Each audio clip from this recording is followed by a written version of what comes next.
ప్రపంచంలో ఉన్న గడియారాలన్నీ ఆగిపోవచ్చేమో, కానీ టైం మాత్రం ఆగదు. అది పరిగెడుతూనే ఉంటుంది, మనల్ని పరిగెట్టిస్తూనే ఉంటుంది.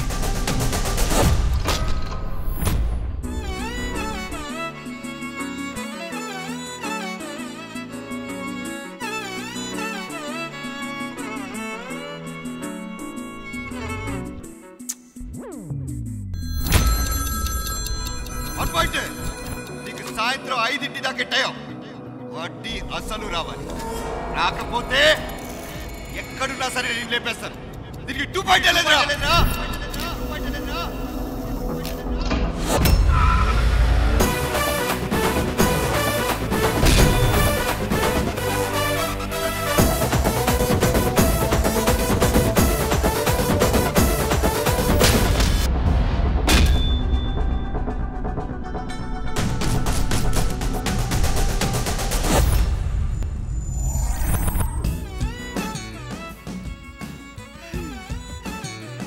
ఫేస్ అసలు బాలేదు కదా? అవునా? చీ, అదేం ఫేసు? అసలు నువ్వు ఫేస్ ఎప్పుడు చూసావురా?